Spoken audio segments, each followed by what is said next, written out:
Ustadz Hanafi sudah memimpin zikir pagi ini. Dan Alhamdulillah Prof. Muzakir sudah bersama kita. Apa kabar Prof? Dibuka itunya Prof, dibuka mikrofonnya Prof. Alhamdulillah, baik, terima kasih. Masya Allah, sehat ya Prof? Alhamdulillah, Alhamdulillah. Jadi terakhir kita bertemu di rumahnya Prof. Muzakir tahun 2018. Sebelum saya minta fatwa ke Mahkamah Agung, minta legal opinion ke rumahnya Prof. Muzakir. Ya.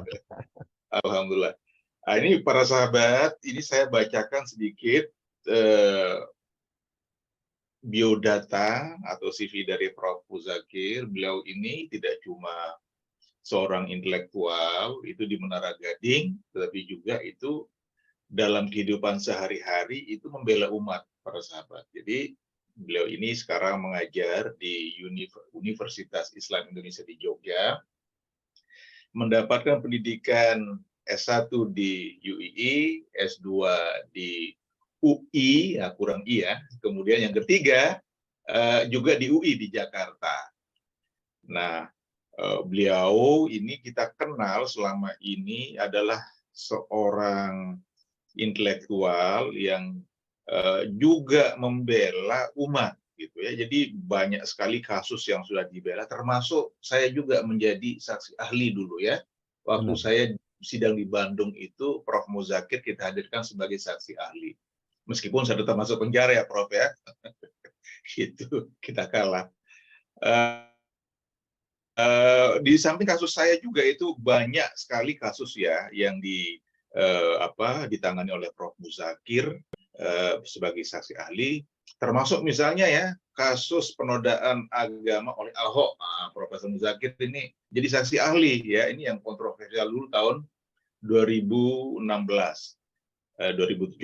Lalu kasus Ratna Sarumpait ya, lalu kemudian ada lagi peraturan Mahkamah Agung nomor 1 tahun 2020.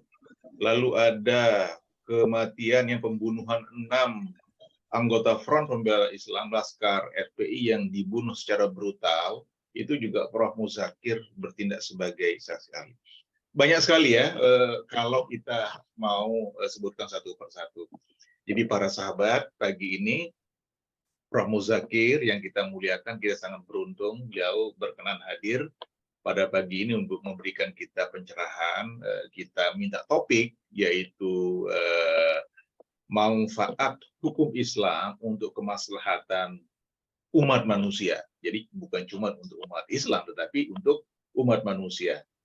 Jadi itu yang kita minta dari Prof. Muzakir untuk memberikan kita pencerahan. Jadi ini Prof, ini kita mempunyai kader ini dari seluruh Indonesia nih, Partai Umat. Dari Sabang sampai Merauke nih hadir, insya Allah ini nanti akan bertambah ini baru 72 nih yang hadir, tapi insya Allah biasanya kelihatannya ada yang masih di masjid segala macamnya. Silakan Prof. Prof. Muzakir kita kasih waktu sekitar 45 menit sampai 1 jam lah. Lalu setelah itu nanti kita sekitar 30 menit kita gunakan untuk tanya jawab. Tafadhol, silakan Prof. Muzakir. Terima kasih. Assalamualaikum warahmatullahi wabarakatuh. Waalaikumsalam warahmatullahi wabarakatuh. Terima kasih, Alhamdulillah saya dapat bermuajah melalui Zoom ini. Ini yang luar biasa buat saya. Apalagi Pak Bunyani, ini sudah lama nggak ketemu. Ini luar semuanya luar biasa. Mungkin sekaligus salam kenal, tadi sudah diperkenalkan saya. Benar bahwa hari-hari atau pada waktu tertentu saya memang memberi advokasi, entah itu masuk ke pengadilan maupun tidak ya. Yang terakhir saya memberi advokasi juga diminta oleh teman-teman terkait dengan seorang ustadz dilakukan fitnah sedemikian rupa, terus kemudian keluarganya dihancurkan sedemikian rupa. Kami bantu untuk reaksi balik ya. Pada saat itu direaksi balik, kita laporkan gantian dan seterusnya. Dan alhamdulillah perkara itu nggak proses masuk ya, sehingga ya kita tunggu aja mereka, saya bilang kita wait and see aja. Kalau mereka maju, kita hantam juga, kita maju gitu. Dan alhamdulillah terjadi itu, mereka merasa kedoknya mereka diketahui, terus akhirnya dia mundur teratur gitu ya. Ternyata tujuan utama hanya merusak seorang citra dari seorang ulama lah gitu, seorang ustadz gitu. Ini kebetulan dibela dari kedokteran, dari fakultas, dari kedokteran, dari macam-macam lah se-Indonesia belanya. Alhamdulillah itu bisa eh, bisa apa bisa terselesaikan lah dengan baik, dengan kita harus melakukan perlawanan ya. Dan sekarang saya lagi menyiapkan beberapa materi yang terkait dengan hal-hal yang sangat apa apa namanya menjadi bahan pembicaraan publik ya. Bapak, Ibu, dan saudara sekalian, dan terutama para ustadz dan ustadzah, para alim ulama semua yang bergabung dalam Zoom ini, saya ingin menyampaikan sesuai dengan pandangan hukum saya yang terkait dengan tema yang sangat besar sekali ini ya. Menurut saya sangat besar sekali, jarang orang membicarakan seperti ini gitu ya. Jarang membicarakan seperti ini, tapi saya akan mencoba menerjemahkan dalam perspektif saya ya khususnya. Jadi saya tidak berbicara dalam konteks apa namanya manfaat hukum Islam itu begitu saja, tapi dalam konteks sistem hukum nasional ya. Kalau ini adalah partai umat, berarti luar biasa, saya pas sekali jadi untuk menyampaikan itu dalam perjuangan dalam pembangunan sistem hukum nasional Indonesia ya. Saya akan mulai share materi saya, nanti kita setuju sekali kalau nanti kita setelah itu diskusi ya, karena sesuai dengan bidang saya. Baik, ini tadi temanya sudah disampaikan ya, saya mengutip ini yang sudah ada. Baik, ya. Jadi tema ini saya ulangi lagi menjadi menarik ya, karena apa yang saya lakukan beberapa dalam konteks kami mengajar, saya mengajar untuk materi umum, saya juga mengajar materi jinayat, semua saya mencoba masukkan ya. Ya memang kalimat ini menjadi penting gitu. Kalau manfaat hukum Islam itu sangat benar ya, memberikan perspektif yang luar biasa terhadap umat manusia, memang benar. Ini tidak dalam konteks hanya terhadap umat Islam saja, tapi umat manusia ya. Selalu mencoba saya mengkombinasikan semuanya itu. Terakhir mungkin Bapak dan Ibu sekalian bisa lihat di siaran di televisi, kalau nggak salah saya membuat statement terakhir saya terkait dengan masalah ini di TV One. Ya. Di TV One saya menjelaskan, ya, ketika di Yogyakarta terjadi namanya adalah mutilasi, ya, seorang laki-laki dimutilasi oleh dua orang laki-laki, dan kemudian setelah dia dibunuh, terus kemudian dimutilasi, dan setelah dimutilasi itu anggota tubuh jenazah atau korban ini direbus ya, direbus sedemikian rupa gitu.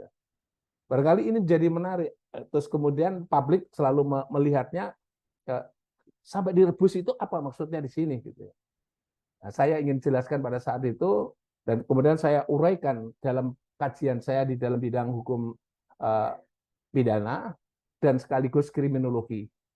Saya temukan di situ ini faktornya apa gitu. Ditemukan di situ salah satu di antaranya adalah mereka adalah pencinta sesama jenis.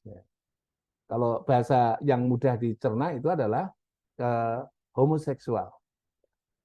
Nah, saya jelaskan di dalam teorinya homoseksual itu menimbulkan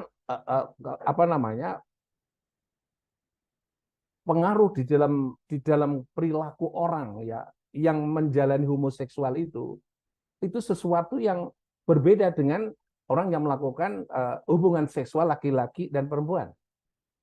Salah satu yang Allah larang, saya akan mencoba secara dalil akli saya untuk menerjemahkannya itu melalui kriminologi, ternyata bisa dibuktikan bahwa kalau pencinta sesama jenis homoseksual itu akan menimbulkan namanya perasaan cemburu yang luar biasa, yang tak terkendali, yang nanti akan diekspresikan dalam bentuk sadisme ya kepada lawan jenisnya, kepada pasangannya itu.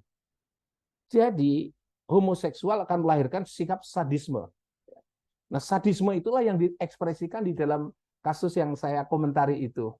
Nah, sadisme itulah yang membuat mereka berani membunuh, ya, membunuh sebelumnya telah melakukan hubungan yang sama, begitu ya. Terus kemudian supaya lengah, baru kemudian dibunuh, dan setelah dibunuh, kemudian dicincang-cincang atau dimutilasi, dan setelah dicincang-cincang, direbus. Yang satu mengatakan, rebusan itu disebabkan karena untuk menghilangkan bukti. Oh tidak, saya bilang, dalam ilmu saya, merebus itu bukan karena menghilangkan jejak. Kalau menghilangkan jejak kan bisa ditimbun atau dimakamkan atau di lain lagi lah apalah gitu, disembunyiin atau ya. Tapi kalau direbus itu ekspresi dari tadi kecemburuan yang berlebihan yang sampai luar biasa reaksi sadismenya itu. Nah, karena sadisme itulah yang membuat karena mengapa sadisme tidak dilakukan oleh bagian-bagian yang lain? Kalau yang lain itu mungkin lebih bersifat personal ya, karena karakter pribadi aja. Tapi kalau kasus-kasus yang terkait dengan homoseksual itu lebih pada kepribadian, efek daripada perilaku itulah yang membuat mereka bersikap yang sadisme seperti itu. Maka Allah melarang terkait dengan masalah homoseksual, dan dalam hadis disebutkan, dalam Al-Quran dinyatakan bahwa kalau dia melakukan homoseksual, hukumannya bisa mati. Karena memang ya kalau berefek kepada perilaku-perilaku yang sadisme tadi. Gitu. Dan itu saya mencoba sebagai bidang saya, tentu saja setiap ada kasus saya kaji dan sebagainya. Nah, ini yang saya ingin sampaikan, ya bukan hanya manfaatnya itu hukum Islam itu bukan hanya pada umat Islam, tapi juga umat manusia secara keseluruhan. Dan kalau itu dimasukkan di dalam hukum positif, itu manfaatnya juga kepada seluruh umat manusia. Sayangnya, ya mungkin dalam kasus KUHP kemarin itu, tolak tarik antara kepentingan mereka yang pro terhadap LGBT, mereka yang anti terhadap LGBT itu sangat kuat. Ya sebut saja karena teknik pembentukan hukumnya itu agak melenceng sedikit, ya tidak berdasarkan sistem pembentukan hukum nasional yang baik begitu, dan tolak tarik kepentingan yang ini, politiknya ini luar biasa, ya. Luar biasa karena apa? Mereka bisa melakukan advokasi LGBT ini sudah dimulai pada saat itu, sudah ada draft usulan perubahan undang-undang perkawinan, ya. Perubahan undang-undang perkawinan yang esensi pokok itu perkawinan itu tidak harus lain jenis, tapi boleh sesama jenis, ya. Nah, ini yang luar biasa supaya Pak menjustifikasi perilaku LGBT ini. Dan yang kedua, ketika RUKHP melarang tentang LGBT dan khususnya homoseksual ini, mereka serangannya luar biasa. Dan ternyata banyak anggota dewan itu terkecoh dengan teknik seperti itu.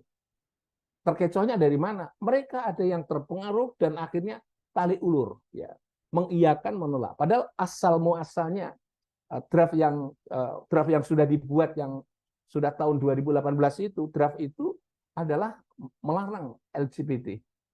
Tapi tiba-tiba bergeser, LGBT boleh hanya untuk orang dewasa, tapi tidak dengan anak. Ini sudah bergeser lagi.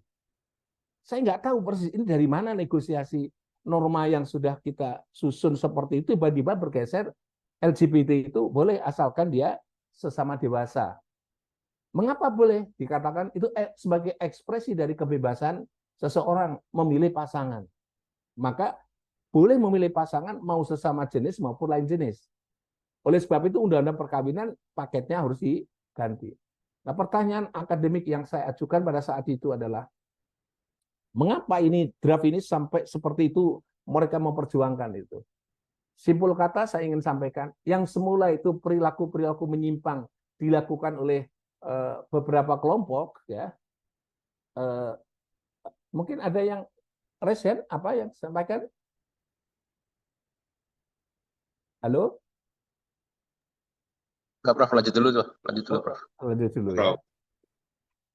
Ya, jadi pada saat itu seperti itu sehingga terjadi tolak tarik, dan kemudian alhamdulillah ya, terus kemudian itu tetap masuk, tapi tetap juga sampai hari ini masih tolak tarik apakah dimasukkan atau tidak. Nah, saya ingin sampaikan Bapak dan Ibu sekalian, ya,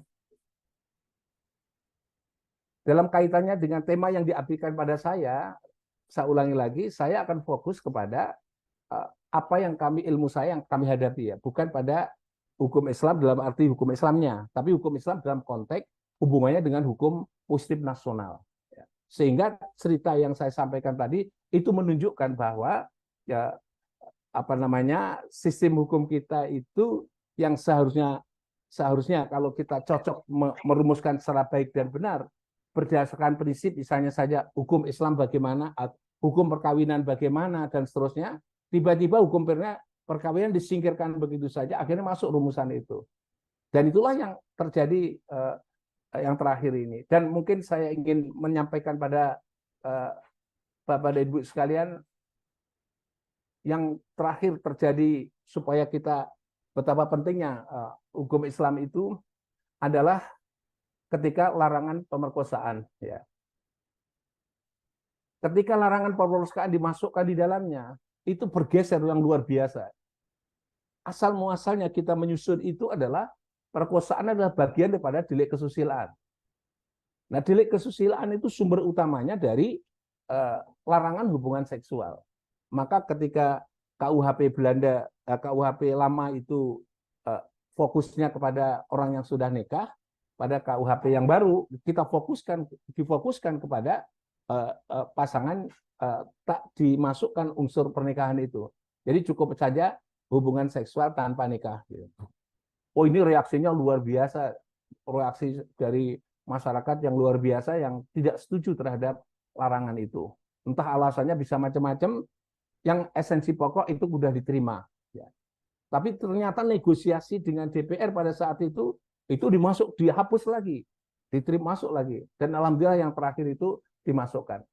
Tetapi catatan yang paling penting Bapak Ibu sekalian, pada saat kita membahas mengenai pemerkosaan,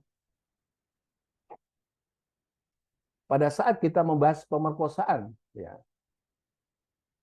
apa yang terjadi pada saat itu? Pemerkosaan yang semula cantolan prinsip hukumnya itu ada di pasal perzinahan atau delik kesusilaan, itu digeser menjadi delik terhadap tubuh. Ini luar biasa. Luar biasanya ada di mana? Jadi delik terhadap tubuh itu ada dua. Namanya delik penganiayaan satu pihak, yang satunya lagi namanya delik pemerkosaan. Bapak Ibu bisa menangkap maksud saya ini?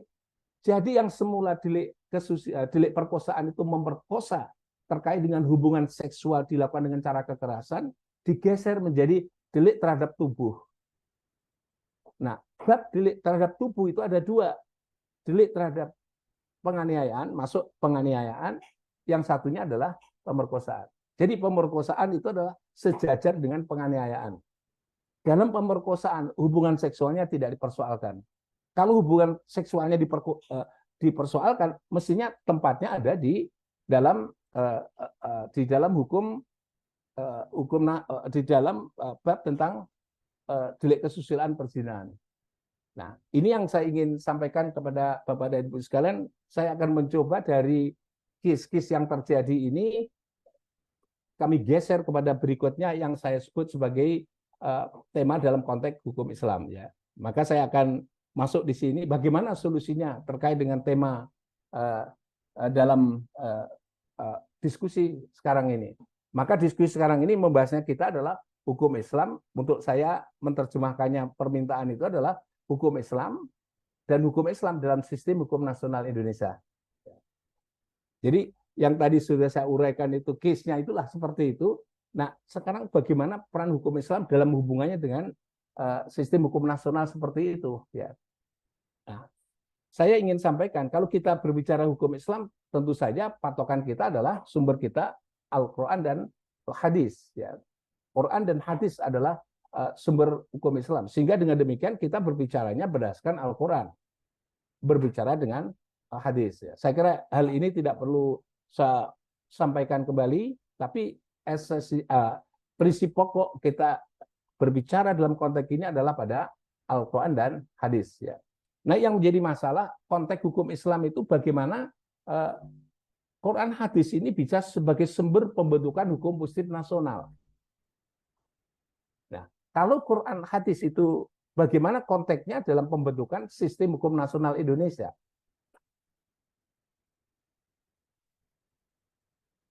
Kalau kita masukkan dalam konteks pembentukan hukum nasional, maka hukum Islam kedudukannya seperti yang saya tulis di situ. Ini saya kutip dari naskah BBHN, ya BBHN. Maka dalam pembentukan hukum nasional itu bahan hukum pembentukan hukum nasional salah satu adalah hukum positif, ya. Hukum positif itu hukum yang telah berlaku, ya, yang sudah berlaku itulah sebagai bahan pembentukan hukum nasional berikutnya, ya. Itu hukum positif. Ya, seperti yang berlaku sekarang ini dari hukum positif diperbaiki atau dirubah, diganti dan seterusnya. Cantolan utama adalah hukum positif. Ya. Yang kedua adalah hukum barat. Ya. Hukum barat ini agak sulit bisa dilepaskan karena apa? Karena instrumen-instrumen hukum kita asal muasalnya dari hukum barat. Dalam hal ini adalah hukum Belanda. Ini juga sedikit banyak ada pengaruhnya. Nah, pengaruhnya itu tergantung kalau aspek publiknya itu sebagian diadopsi. Tapi kalau aspek privatnya itu tidak, ya. Yang aspek privatnya itu lebih pada hukum nasional dan juga hukum Islam dan hukum adat. Tapi kalau aspek publiknya itu banyak hukum barat, ya. Jadi itu diakui atau tidak diakui, memang kalau kami lacak norma-norma yang masuk di dalamnya hukum publiknya itu bersumber dari hukum barat terutama, ya. Yang ketiga adalah sumber pembentukan hukum itu berasal dari hukum adat, ya. Ya. Hukum adat yang berlaku dalam masyarakat adat Indonesia. Dan yang berikutnya adalah terakhir ini hukum Islam, ya. Jadi ada 4 sumber hukum dalam pembentukan hukum nasional. Yang terakhir adalah hukum Islam. Kenapa? Memang hukum Islam itu berlaku sejak zaman kolonial dan kemudian masuk Republik Indonesia, kita merdeka, masih masuk terus, mengikuti terus, ya. Singkat kata, nanti fluktuasi bagaimana norma hukum Islam menjadi bahan pembentukan hukum positif nanti akan saya jelaskan kemudian. Tapi prinsipnya dalam konteks hukum Islam itu prinsipnya seperti yang saya rumuskan di dalam peragaan ini, ya. Berikutnya, nah, pokok-pokok pengaturan hukum Islam, ya. Saya kira ini tidak perlu saya sampaikan. Yang saya kutip nanti adalah yang ada relevansinya dengan hukum positif nasional, ya. Nanti saya akan sampaikannya di situ, ya. Nah, untuk menerjemahkan kita supaya nanti kita bisa berdiskusi lebih jauh adalah saya menilai bahwa hukum Islam dalam pembentukan hukum positif nasional itu bisa diterjemahkan dalam konstruksi penjelasan seperti gambar yang saya tulis ini, ya. Bapak dan Ibu sekalian, kita lihat peragaan yang kiri dan yang kanan, ya. Yang kiri itu saya nilai dalam konteks hukum nasional, sistem hukum nasional. Dalam yang kanan itulah sistem hukum Islam, ya. Kalau yang kiri ini untuk mempermudah saya berdialog atau menyampaikan pikiran saya, yang sebelah kiri ini adalah masyarakat hukum Indonesia, teks formal hukum Indonesia, norma hukum Indonesia, asas hukum dalam sistem hukum nasional Indonesia, dan nilai hukum dalam konteks sistem hukum nasional Indonesia. Maka kalau kami berbicara dalam konteks sistem hukum nasional Indonesia, pembahasannya seperti itu, ya. Nah, pertanyaan di dalam konteks tema ini adalah nilai hukumnya itu dari mana hubungannya dengan sistem hukum nasional Indonesia. Saya ulangi lagi, nilai hukum yang mana itu ada pilihan nilai hukum yang bisa masuk dalam konteks sistem hukum nasional Indonesia. Ya. Ini yang menjadi pertanyaan, ya. Nah, kalau bertanya nilai hukum yang mana, ya kita historisnya pembentukan hukum itu konteksnya dulu bagaimana atau politik hukumnya dulu bagaimana, gitu. Ini kalau misalnya kita berbicara tentang misalnya saja bank muamalat misalnya gitu, pasti nilai hukumnya dari hukum Islam. Tapi kalau kita bicara dari bank konvensional, itu nilai hukumnya dari mana? Nah, beda lagi kita ngomongnya. Kalau kita bicara hukum perkawinan, nilai hukumnya dari mana? Oh, pasti dari hukum Islam. Karena khususnya bagi umat Islam, berasal dari hukum Islam. Karena sahnya agama sesuai dengan sahnya agama itu adalah sah menurut sahnya agama itu adalah perkawinan itu sah menurut agama. Yang menentukan itu adalah agama. Berarti masuk. Bahasa saya mengatakan ketika hukum perkawinan masuk, berarti 100% hukum Islam itu masuk. Hukum Islam tentang perkawinan itu masuk sebagai persyaratan dalam keabsahan perkawinan. Jadi ini maksud saya. Jadi kalau kita membicarakan konteks hukum nasional, berarti kita membicarakan sekian banyak norma hukum dan sekian banyak pasal.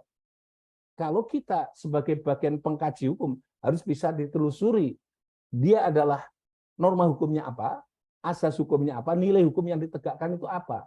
Ya. Walaupun nanti teks hukumnya kelihatannya sama, atau setidak-tidaknya sama, tidak bertentangan, tapi bisa jadi nilai hukumnya bisa bertentangan yang dimasukkan di dalam teks formal itu. Ya. Jadi bisa bertentangan. Nanti dalam hal penegakan hukum pun bisa bertentangan nilai hukumnya dengan teks formalnya. Seperti kasus Pak Buniani yang pada saat itu saya menjelaskan bahwa prinsipnya bahwa yang disebut menghina di dalam Undang-Undang ITE itu begini loh. Menurut hukum ya, saya menarik nilai asas hukumnya, norma hukumnya, ini loh yang menjadi masalah. Tapi perbuatan Pak Buniani nggak masuk. Gitu. Tapi karena nilainya itu digeser, prinsipnya digeser, itu baru bisa masuk. Gitu.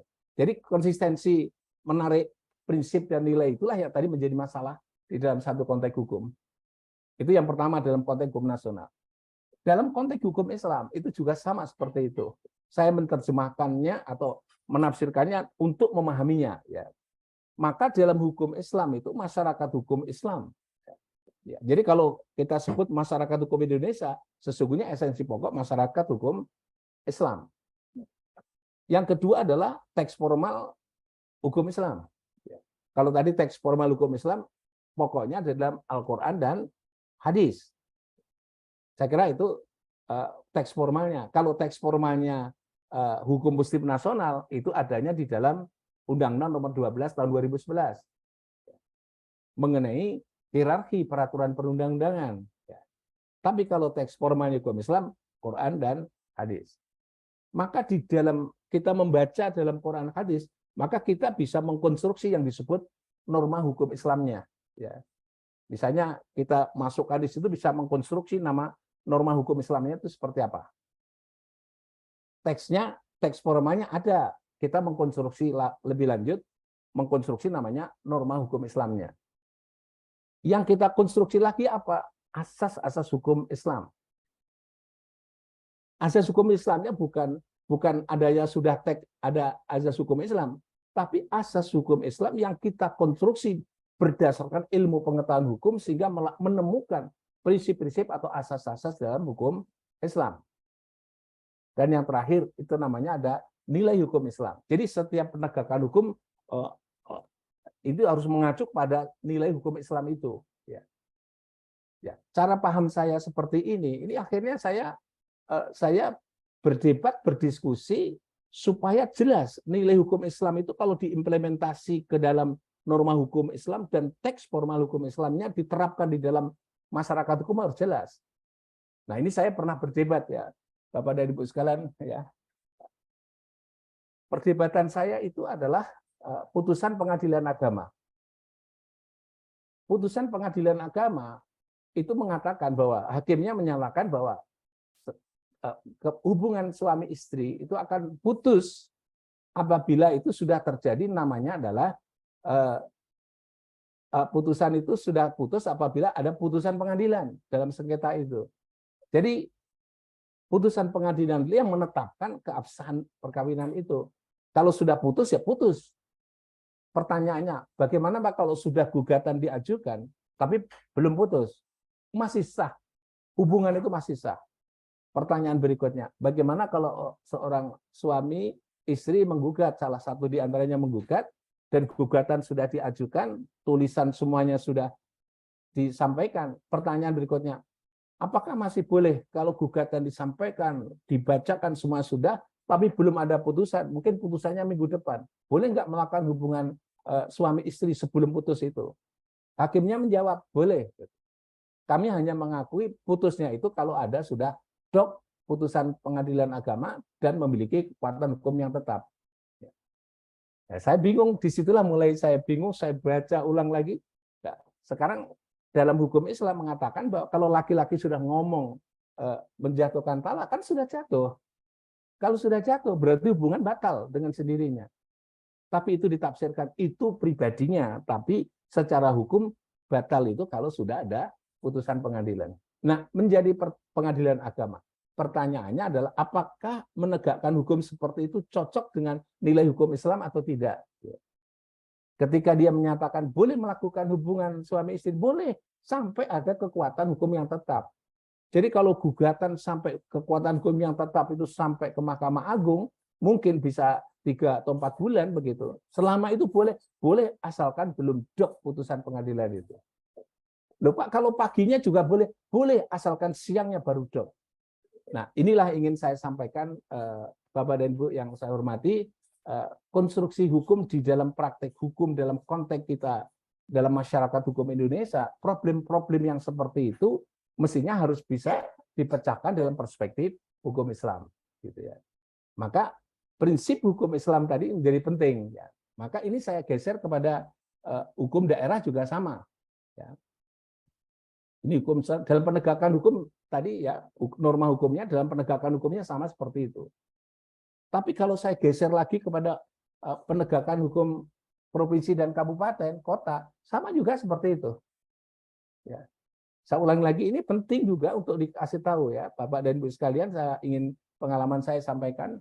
Ketika saya bersinergi dengan pemerintah, ya sebut saja DPRD kabupaten, kota, pada saat itu diminta saya adalah membuat namanya Perda anti miras. Ya. Oh, akhirnya saya ganti judulnya namanya anti mihol, minuman beralkohol. Ya. Saya ganti dengan minuman beralkohol. Ya.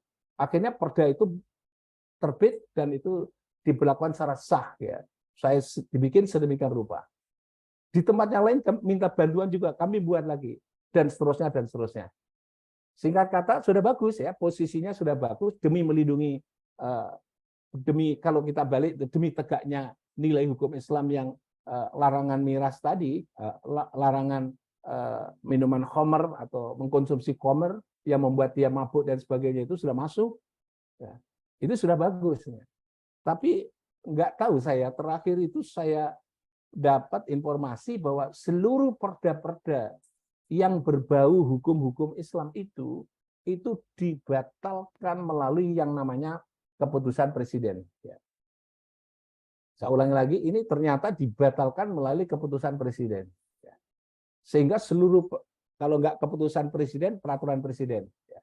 Tapi sumbernya dari presiden. Nah saya kaget, bagaimana membatalkan perda seluruh Indonesia hanya dengan satu produk hukum, yang namanya adalah kalau nggak keputusan presiden, ya peraturan presiden. Saya agak bingung. Sehingga perda-perda yang kami buat tadi itu termasuk terseleksi, termasuk masuk, dan kemudian dibatalkan.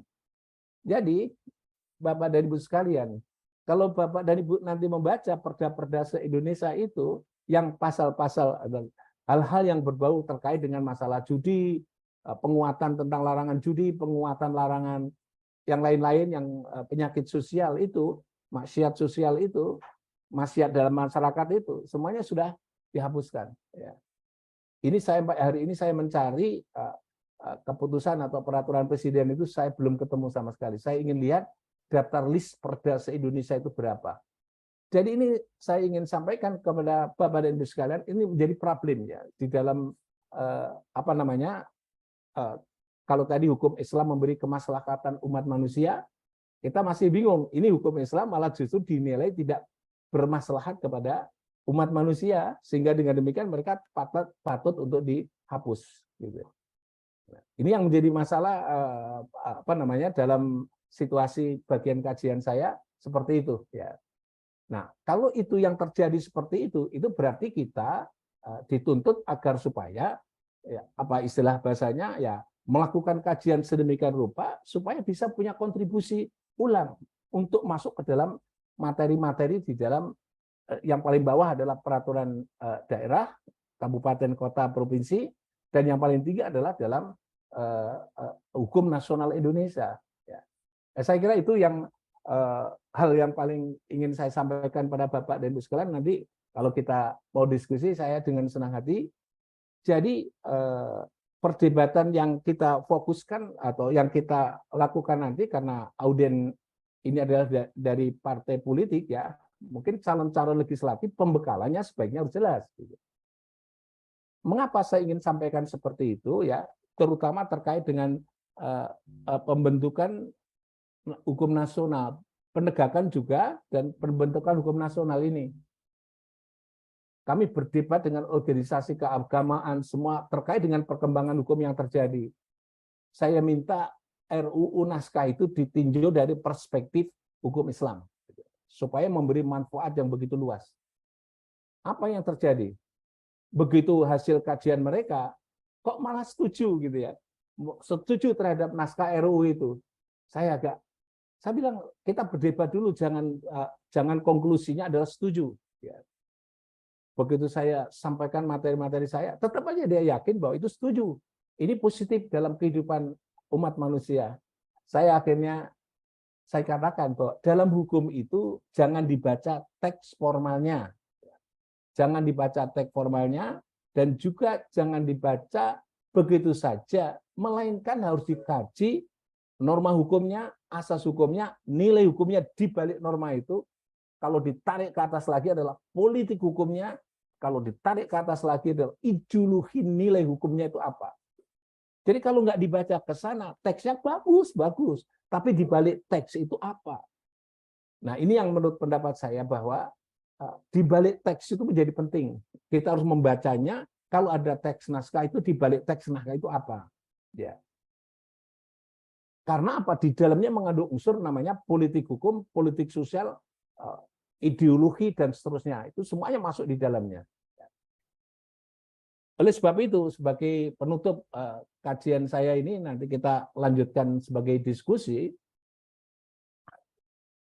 saya ingin sampaikan, maka di dalam hukum Islam, dalam satu konteks kemaslahatan umat manusia,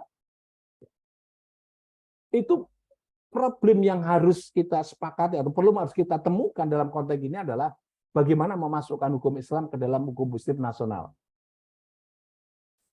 Saya ulang lagi, ini tema yang besar, yang menarik ya. Kalau ada pembekalan legislatif ini penting sekali. Ya. Bagaimana memasukkan hukum Islam ke dalam hukum positif nasional Indonesia? Tadi saya awali keterangan saya atau penjelasan saya bahwa hukum Islam adalah sebagai bahan pembentukan hukum positif nasional. Kalau hukum Islam sebagai bahan pembentukan hukum positif nasional, berarti hukum positif itu materialnya dari hukum Islam. Kalau sebagian ya tadi dari hukum Islam. Nah, bagaimana memasukkan hukum Islam? Ini problem atau masalah konklusi yang kedua. Pertama adalah, yang kedua ini adalah memasukkan nilai hukum Islam ke dalam hukum positif. Memasukkan nilai hukum Islam ke dalam hukum positif. Ya. Tadi kalau kata-kata memasukkan nilai hukum Islam itu, saya balik di sini, memasukkan nilai hukum Islam yang sebelah kanan, yang sebelah kanan ini ke dalam hukum positif. Itu satu yang harus dimasukkan di situ. Jadi nilainya. Ya. Jadi kalau Islam itu melarang membunuh, ya membunuh tidak boleh masuk di situ. Membunuh dimasukkan di dalam larangan membunuh orang. Ya. Dilarang menghina misalnya, menghina masukkan di situ. Nah nilainya terlebih dahulu. Ya. Itu yang pertama. Yang kedua adalah memasukkan asas-asas hukum Islam ke dalam hukum positif. Ya tidak nilainya. Yang kedua adalah asas-asasnya. Jadi asas-asas hukum Islam. Tadi sudah saya sampaikan, asas Islam bukan karena sudah ada hadisnya, ada nas Al-Qur'annya, tetapi juga kita bisa mengkonstruksi asas itu sehingga melahirkan hasil istihad itu melahirkan asas-asas hukum Islam yang bisa dimasukkan di format ke dalam hukum positif nasional. Ya, kalau bisa yang kedua ini. Yang ketiga, kalau memang sudah tidak mungkin lagi, masih mungkin kan lagi adalah memasukkan norma hukum Islam ke dalam hukum positif. Ya. Norma hukum Islam masuk ke dalam hukum positif. Ya. Itu yang memasukkan normanya. Maka tadi saya katakan norma dengan teks hukum berbeda. teks hukum itu mesti memuat normanya, normanya itu yang dimasukkan. Mungkin teksnya nggak sama persis, tapi esensi normanya itu masuk.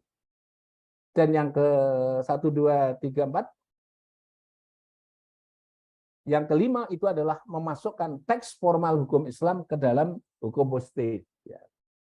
Kalau ini contohnya, kalau memasukkan norma hukum Islam ke dalam hukum positif, contohnya bank muamalat. Ya, bank muamalat itu konten daripada peraturan yang mengatur atau undang-undang yang mengatur banknya itu, sistem perbankannya itu berasal dari norma hukum Islam, asas hukum Islam, nilai hukum Islam. Ya. Tapi formalnya itu adalah dalam bentuk undang-undang.